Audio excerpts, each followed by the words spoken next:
¿Quién es Jesús? Ese es el título del sermón en la mañana de hoy. ¿Quién es Jesús?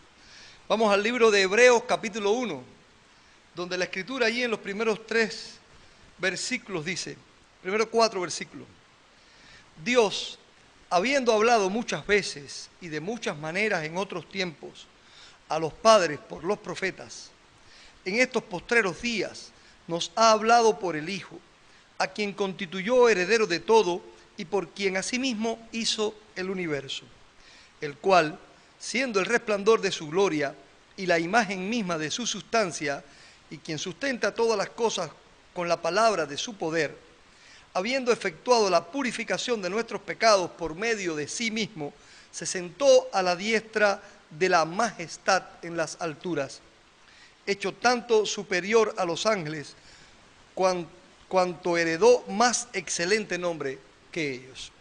Vamos a orar. Te damos muchas gracias, Padre, nuestro Señor, por tu palabra. Nosotros tenemos el convencimiento escritural de que tú hablas a tu pueblo y que tu palabra ha sido dada a nosotros para bendición. También reconocemos que solamente a través de el Espíritu Santo que ilumina nuestras mentes y nuestros corazones podemos interpretar, podemos conocer y podemos ser iluminados por tu palabra. Ayúdanos, Dios, nuevamente hoy con tu Espíritu Santo, a todos los que escuchen esta palabra tuya, a todo aquel a quien llegue este sermón, para que podamos ser iluminados este tiempo y conocer la verdad de la palabra que nos quiere revelar a través de esta predicación. En el nombre de Jesús oramos. Amén, Señor. Amén.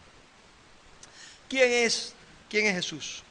Bueno, esta es una pregunta tremenda a la que durante toda la historia de la humanidad y en la Biblia muchos quisieron responder y algunos se preguntaron. En la Biblia hay bastantes ocasiones en que la gente se preguntó quién es este. Por ejemplo, los fariseos allí en Lucas capítulo 5, 21, cuando Jesús perdonó los pecados a aquel paralítico que él sanó, ellos se preguntaron, ¿quién es este? ¿Quién es este que cree que puede perdonar pecados? ¿Quién es este? Los comensales en la casa de Simón el fariseo, cuando Jesús perdonó los pecados de aquella mujer ramera que entró allí y se puso a sus pies, ellos se preguntaron, ¿quién es este que también perdona pecados? Cuando Jesús entró en la ciudad de Jerusalén, allí durante aquella famosa entrada triunfal, la gente decía, ¿quién es este? Cuando Jesús calmó la tempestad, los asombrados discípulos, allí cuando dice la Biblia que Jesús se quedó dormido ahí en la popa, y lo despertaron, Señor, ¿no tienes en cuenta que perecemos? Y Jesús se levantó de allí y calmó el mar, el viento, la tempestad. Los discípulos se preguntaron con admiración, ¿qué hombre es este que aún los vientos y el mar le obedecen? ¿Qué hombre es este? Cuando Pablo iba camino a Damasco, dice que quedó totalmente impactado por aquella luz cegadora y aquella poderosa voz del Señor que conmocionó su espíritu. Y él, aterrado, preguntó, ¿quién eres, Señor? ¿Quién eres? ¿Quién es Jesús? Los fariseos creían que Jesús era un problema para ellos y por eso crearon toda una confabulación para matarlo. Para los romanos Jesús fue un agitador. Actualmente, para los mal llamados testigos de Jehová, Jesús es un ángel, el ángel Gabriel, el arcángel Gabriel, Miguel. Para los musulmanes, Jesús es un profeta más. Para los comunistas, Jesús es el primer revolucionario. Para los filósofos, un gran pensador. Para los historiadores, el hombre que dividió las dos eras. Para los celotes que vivieron en los tiempos de Jesús, Jesús era un guerrero que podía liberarlos de Roma.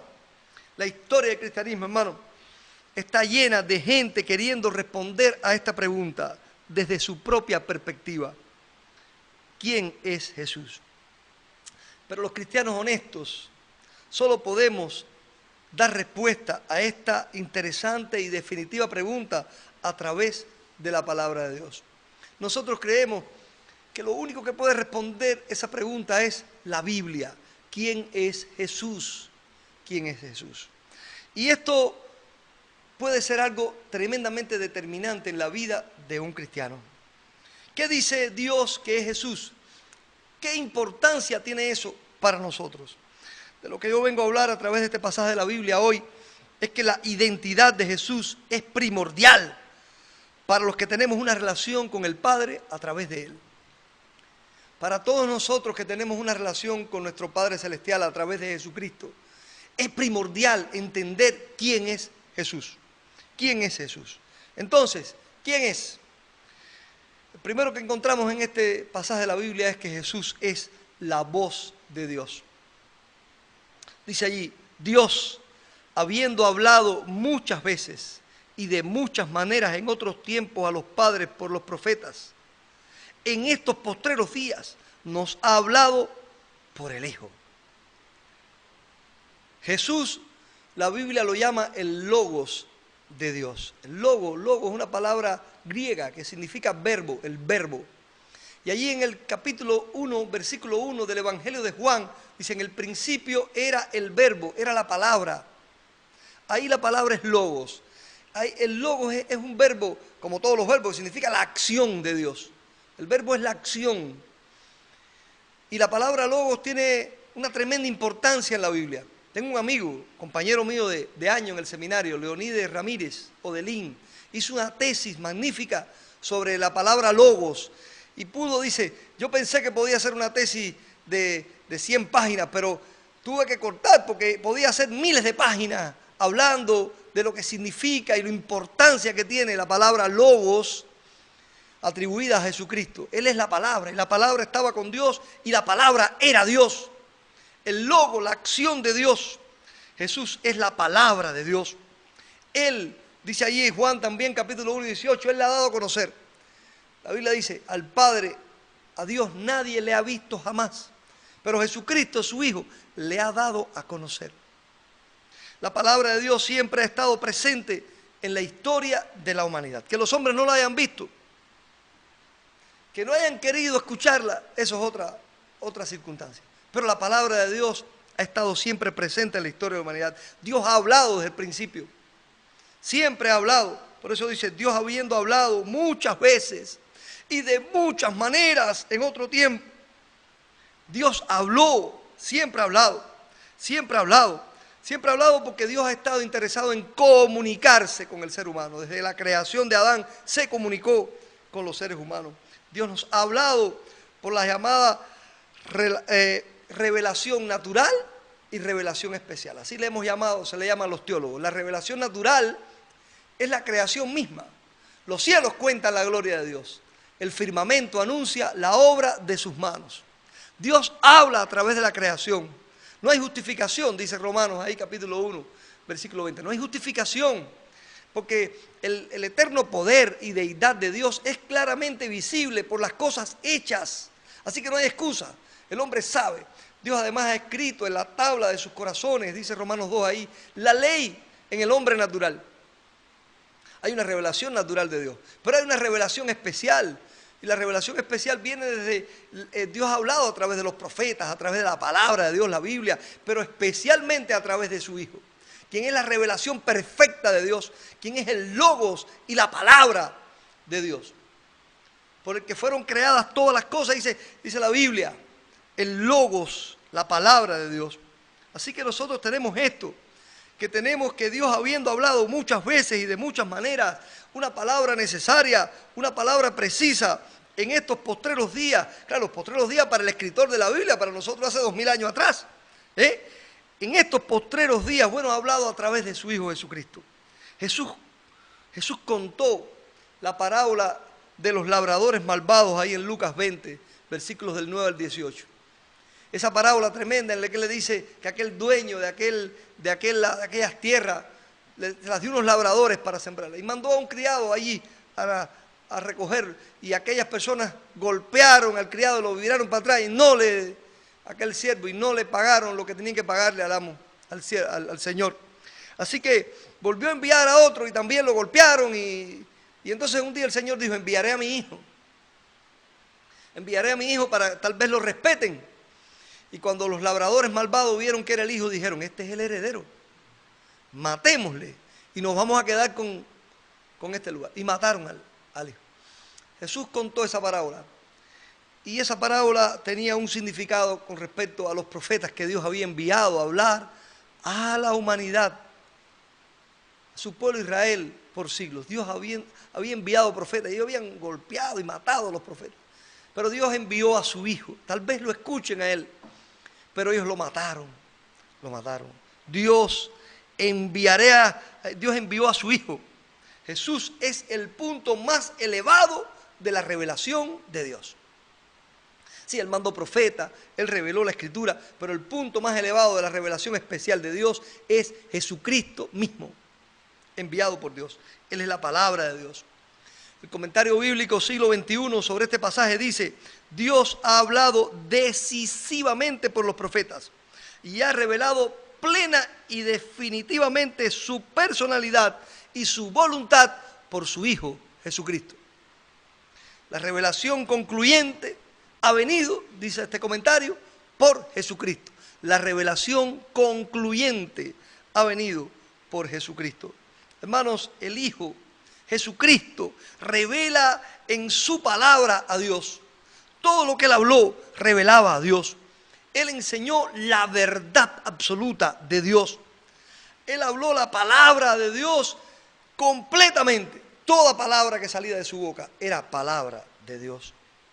Y dado que el objeto de la revelación divina siempre ha sido una comunicación entre Dios y los seres humanos, entonces nosotros tenemos que entender que Jesús, como mediador, tiene la autoridad de Dios y su palabra.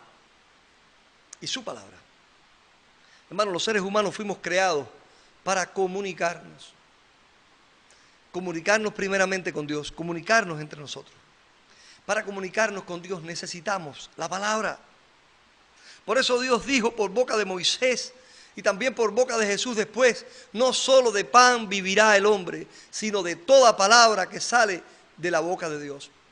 Como mismo el hombre necesita el alimento físico, necesita alimento espiritual. La palabra de Dios es alimento espiritual imprescindible para el ser humano. Por eso todos aquellos que no están alimentándose de su palabra están vacíos espiritualmente. Vacíos espiritualmente.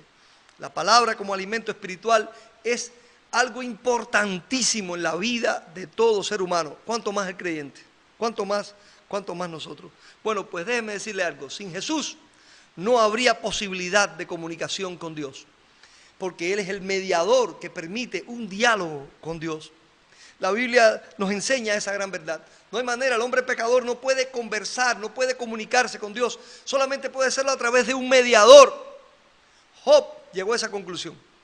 Job, en uno de sus lamentos, en una de sus defensas contra uno de aquellos amigos, creo que fue Sofar, que estuvo hablando algunas cosas que él no creyó, él le dijo: ¿quién me diera a mí que yo pudiera hablar con Dios? Pero yo soy pecador y Él es santo.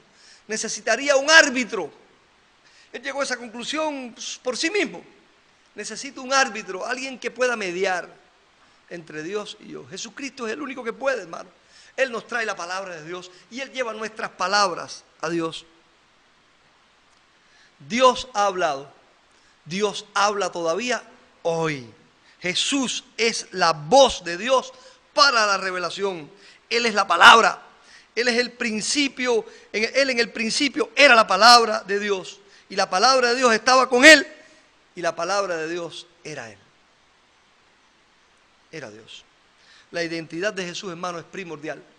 Y nosotros tenemos que entender que Jesús es la voz de Dios. Así que toda palabra que sale de su boca, todo lo que nosotros hemos aprendido, todo lo que nosotros hablamos con Dios, es Jesús primordial en ese aspecto. Y sin la palabra de Dios, hermano, vamos a perecer. Jesús, ¿qué más es Jesús? Teniendo en cuenta desde el principio que la identidad de Jesús es primordial para nuestra relación con el Padre a través de Él, Jesús también es el resplandor de la gloria de Dios.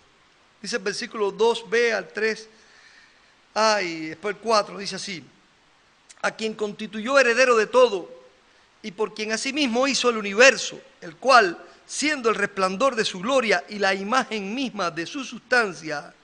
Y después en el 4 también dice: hecho superior a los ángeles, cuanto heredó más excelente nombre que ellos. A quien constituyó heredero de todo. Jesús es el heredero Cuando hablamos de Jesús como resplandor de la gloria de Dios, es que refleja la gloria de Dios a los hombres. Él es el heredero, Él es el creador. Dice, con su palabra fueron creadas todas las cosas. Colosenses capítulo 1 es determinante en esto, hablando allí de Jesús como creador.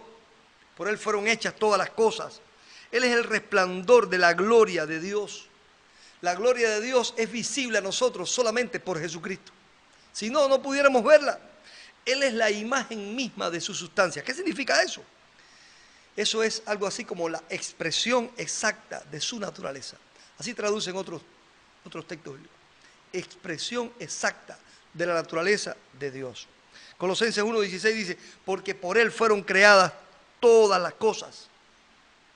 Además, fue designado para poseer y gobernar todo como heredero.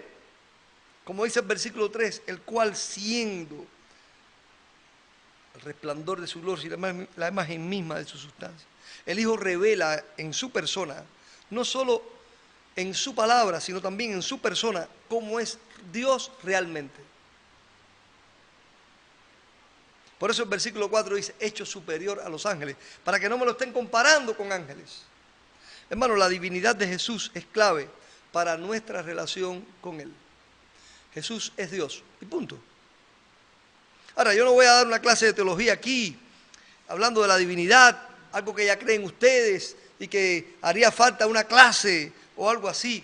Pero lo que me interesa más aquí, más que probar que Jesús es divino, voy a partir del punto de que ya ustedes creen que es divino, pero lo que me interesa a mí es qué importancia tiene enfatizar en la importancia de esa divinidad en la relación que tú tienes con Dios.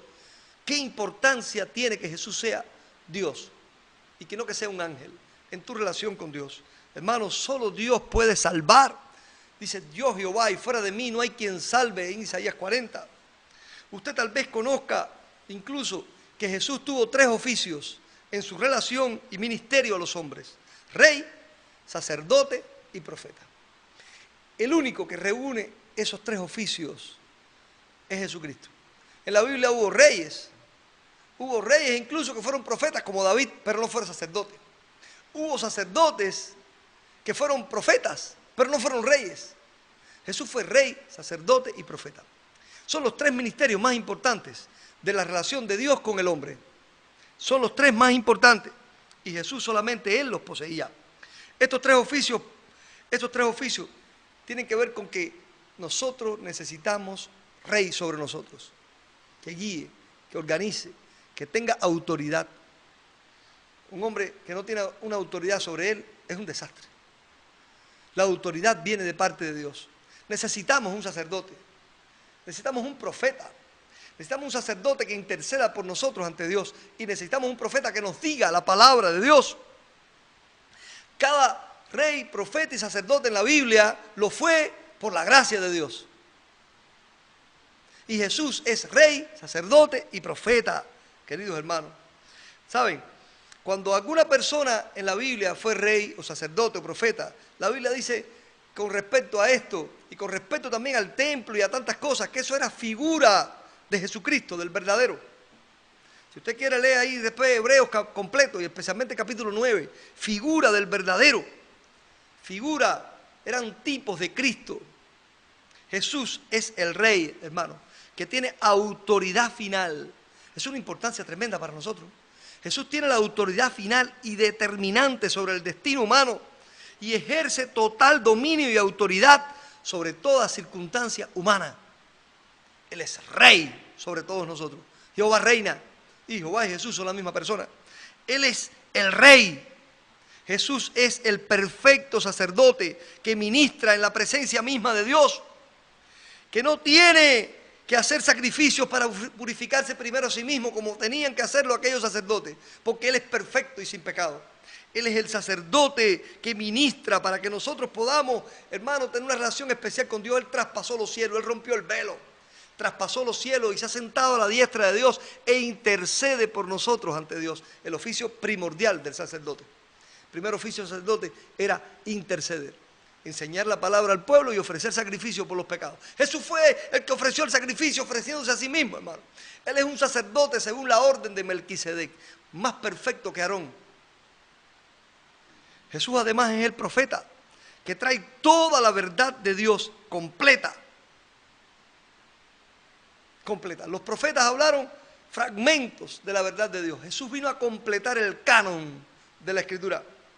Nosotros necesitamos conocer esa verdad de Dios para ser salvos.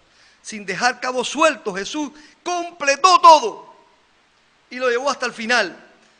No hay verdades incompletas en la Biblia. La verdad absoluta de Dios ha sido revelada a nosotros. Así que Jesús, hermano, el rey que tiene toda autoridad sobre nosotros.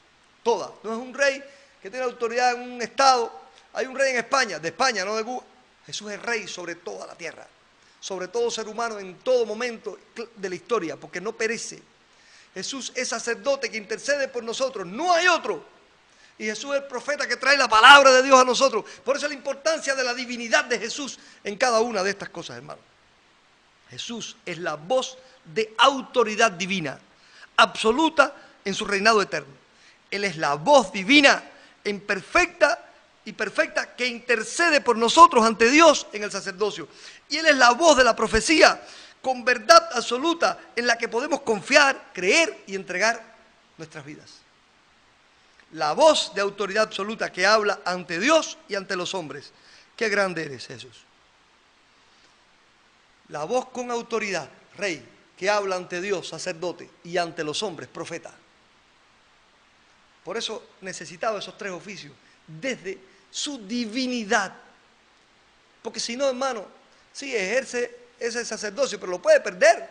No lo pierde Jesús, porque no es humano, es divino. Ofrece sacerdote, pero depende de Dios. No, porque Él es uno con el Padre. Y ellos planearon eso. Qué importancia, hermano, que Jesús sea divino. Que Jesús sea para nosotros, en nosotros, el resplandor de la gloria de Dios, la expresión exacta de la naturaleza de Dios. Divinidad. Divinidad. La identidad de Jesús primordial en nuestra relación con Dios. En tercer lugar, ¿qué es Jesús? Jesús es la salvación dada por Dios. Dice el versículo 3b, quien sustenta todas las cosas con la palabra de su poder, habiendo efectuado la purificación de nuestros pecados por medio de sí mismo, se sentó a la diestra de la majestad en las alturas. Como creador, Él continúa sustentando la creación, hermano, y ordena los hechos de la historia por la misma palabra de su poder creador. Y viendo a su creación perderse en sus pecados, efectuó la purificación de nuestros pecados por medio de sí mismo, dice la palabra. Murió por nosotros. Y ahora intercede por nosotros porque dice que está sentado a la diestra de la majestad en las alturas. Una salvación completa en la que Él se ofrece como víctima, ejerce como sacerdote y se sienta en el trono como rey, al lado de su Padre, reinando con Él, intercediendo por nosotros. Jesús vino a salvar, a rescatar, a restaurar, a purificar. Solo Él podía, porque era Dios. Con solo Él había, no hace falta más. Y Él es la garantía. No se perderá. Pablo dijo al aterrado carcelero, cree en el Señor Jesucristo y serás salvo. Esto es, cree en las palabras que Él dijo. Cree en lo que Él ha dicho, porque Él es la voz de Dios. Cree que Él es. Cree que Él es. Porque como dijo el mismo Jesucristo en Juan 8:24, si no creéis que yo soy, en vuestros pecados moriréis. Y eso también es creer que Él tiene el poder para salvar. Como dijeron después los apóstoles ante el Sanedrín, en ningún otro hay salvación. Porque no hay otro nombre debajo del cielo dado a los hombres en que podamos ser salvos. Y esto, hermano, esto es importantísimo, que Jesús es el único Salvador. Y a nosotros nos preocupa cuando dicen, es el único. Los seres humanos tenemos un problema con la cuestión, nos gusta que haya muchas más opciones. Pero Jesús es el único, no porque Dios no quiera dar más opciones, sino porque es suficiente. Y porque toda otra opción desvía al hombre del Dios verdadero. Los hombres que han querido salvarse por sí mismos se han inventado dioses que son falsos, caminos que son falsos, pero hay un solo Salvador, un solo camino, un solo Dios. No hace falta más, Él es suficiente. Como le gusta a los hombres enredarse en eso, hermano. Todo lo que buscas está en Él. Todo lo que necesitas está en Él. Todas las respuestas que buscas en tu vida están en Él. Toda verdad que necesitas creer y saber, la ha dicho Él. Tu futuro depende totalmente de Él. Él es el suficiente Salvador. No hay más. Y tú debes buscarlo. Tú debes buscarlo allí. Así que escucha esta palabra. Habiendo efectuado Él la purificación de nuestros pecados por sí mismo, por medio de sí mismo, se sentó a la diestra de la majestad en las alturas. Hermano, Él es lo que tú necesitas y es definitivo. Así que qué importante saber quién es Jesús. Jesús es la voz de Dios. Jesús es la gloria de Dios, el resplandor de la gloria de Dios, Dios mismo. Y Él es la salvación dada por Dios. Quiero concluir este sermón. Quiero que estemos bien enfocados en estas verdades. La identidad de Jesús es primordial en tu relación con Él. Tienes que saber, tener convencimiento, estar seguro quién es Jesús verdaderamente. Y tienes que entender, Él es la voz de Dios para mí. Lo que Él dice para mí. Él es el profeta que me habla a mí. Él es la voz que yo necesito escuchar. Él es Dios, Él es divino, así que su palabra es perfecta. Así que puedo confiar perfectamente. Él reina. Él es Dios mismo. ¿Qué puedo yo esperar? ¿Dónde puedo encontrar algo diferente que sea mejor? No puedes. Él es suficiente, Él es único y nadie lo supera. Nadie lo supera. Él es también el Salvador. Siendo Dios, teniendo la palabra absoluta, Él vino y se entregó a sí mismo por nosotros para salvar. Él es entonces el que me ama. Él es entonces el que me salva. Él es el que me cuida. Él es el que me sustenta. Él es el que se preocupa. Él es el que volverá por mí. Les decía al principio que cuando Jesús calmó la tempestad, eso fue en Mateo 8, versículos 23 al 27, Él montó en la barca con sus discípulos para atravesar el mar de Genesaret. Y dice que se quedó dormido allí y vino una tempestad. Y ellos le dijeron, Señor, ten en cuenta que perecemos. Y Jesús calmó el viento y el mar. Los discípulos se preguntaron, ¿qué hombre es este? ¿Qué hombre es este que aún los vientos y el mar le obedecen? Pero después que vieron eso, vieron muchas cosas más. Vieron cómo Jesús sanó al endemoniado gadareno. Vieron un hombre loco completamente, desnudo, encadenado, que rompió las cadenas, que se hería a sí mismo, que espantaba a todo el mundo a su alrededor. Lo vieron sentado en su juicio cabal, queriendo ser un seguidor de Jesús. Vieron más que esto. Vieron a Jesús sanar a un paralítico que rompieron el techo y lo bajaron allí y perdonarle sus pecados. Lo vieron caminar delante de ellos. Vieron que tomó como discípulo a Mateo, un publicano, un hombre verdaderamente considerado malo, y lo transformó en un hombre bueno, en un amigo de ellos. Vieron cómo Jesús resucitó a la hija de Jairo y darle vista al ciego Bartimeo. Vieron a Jesús sanar a un mudo. Lo vieron llorar por las ovejas perdidas de Israel. Luego, más adelante, después de elegir a los 12 discípulos, ellos vieron que Jesús los envió de 2 en 2 y les dio poder para hacer milagros y para conquistar y sanar a otros y ganarlos para el Evangelio de Jesucristo. Ellos mismos hicieron estas cosas cuando Jesús los envió y vieron que ellos también podían tener lo que Él tenía. Ellos escucharon las enseñanzas divinas continuamente de sus labios, experimentaron su dolor por los perdidos, el silencio de los fariseos ante la exposición de la verdad de Dios contundente de Jesucristo. Ellos escucharon, han mirado las parábolas y cuando no las entendieron, Jesús se las explicó con su propia boca como un maestro bueno que le explica a sus hijos la verdad. Eso ellos lo vieron. Cuando la siguiente vez montaron en la barca, fue algo espectacular. Habían estado allí en un monte y se reunieron 5,000 personas y no había comida para ellos. Pero Jesús, con 5 panes y 2 peces, alimentó a la multitud. Les dijo a ellos, monten en la barca y vayan al otro lado del mar. Y otra vez los atrapó la tempestad. Nuevamente vino el problema. En la tercera vigilia de la noche, en medio de la oscuridad, el viento era contrario, el mar estaba enfurecido y Jesús vino a ellos caminando sobre el mar. Y Pedro le dijo, Señor, si eres tú, que yo camine también. Y Pedro caminó. Y cuando Jesús montó en la barca, ellos entonces, esta vez no se preguntaron, ¿qué hombre es este? Sino que dice la Biblia que ya ellos sabían qué hombre era ese. Dice, entonces vinieron y le adoraron diciendo, verdaderamente eres Hijo de Dios. De una pregunta a una respuesta. Un andar con Jesucristo. Un andar con Jesucristo. El mismo Jesús que los admiró, que causó la admiración de ellos en la barca. ¿Quién es este? ¿Qué hombre es este que puede calmar el mar? Que puede calmar el viento. ¿Qué hombre es este? Esto no lo hemos visto nunca. Pero ellos después experimentaron en el diario vivir una relación con el Señor que les hizo cambiar la vida y pudieron entender, tú eres verdaderamente el Hijo de Dios.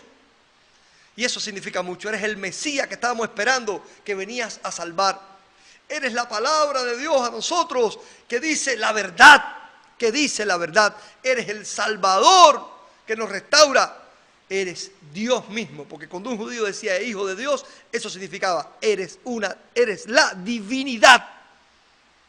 Allí llegó aquel reconocimiento. Ellos pudieron entender, ellos lo comprendieron. ¿Lo comprendes tú? ¿Quién es Jesús para ti? ¿Cómo lo has experimentado? ¿Es algo que te dijeron? Hijo mío, ¿es algo que tú oíste de tus padres? ¿Es algo que tú crees sencillamente por una cuestión de que voy a creer en algo? ¿Es sencillamente, bueno, una idea, un concepto filosófico? ¿Quién es Jesús? Que Jesús sea para ti verdaderamente la voz de Dios. Una palabra de autoridad que reina sobre ti. Que Jesús sea para ti verdaderamente Dios mismo. La divinidad. La divinidad. La divinidad que es sobre ti sacerdote, rey y profeta. Y que Jesús sea verdaderamente para ti el Salvador. Que puedes tener certeza total, te ha salvado y que puedes salvar a otros. Asume a Jesús como esa autoridad en tu vida. Obedece su palabra. Póstrate ante su divinidad. Póstrate y adórale en su divinidad. Y reconócele como el único y suficiente Salvador en tu vida y para el mundo. Y muchas cosas cambiarán. Si asumes eso. Y tú dirás, ya eso yo lo sabía. Pero yo no he venido a enseñártelo, sino a vivir conforme a eso que ya sabes. Que Dios te ayude. Porque no hay otra manera en que puedas tener una relación efectiva, buena, completa con el Padre, que no sea reconociendo quién es Jesús, el que Él envió, para darte a ti salvación y bendición. Que Dios les guíe, hermano. La palabra de Dios ya ha sido predicada ahora mismo. Y tú la has escuchado. Te toca a ti vivirla y experimentarla. Cree y vive conforme a ella. Vamos a orar. Padre amado, gracias Dios por Jesús. Gracias. Ayúdanos a vivir en esta relación especial contigo a través de Él. Con Él reinando en nuestros corazones. Nosotros caminando en pos de Él con nuestra cruz. Creyendo, sabiendo, con toda certeza, que toda palabra de su boca es revelación total y definitiva, la expresión más alta, la cumbre de la revelación tuya a nosotros, que necesitamos escuchar y alimentarnos de ella. Ayúdanos a postrarnos en adoración ante su divinidad, reconociendo quién es Él. Y ayúdanos también, oh Dios, a predicarlo como Salvador y a entender que no necesitamos más, que Él es suficiente y total, y que todo lo que buscamos está en Él. Ayúdanos, Dios. En el nombre de Jesucristo oramos. Amén. Que Dios les bendiga, mis amados hermanos.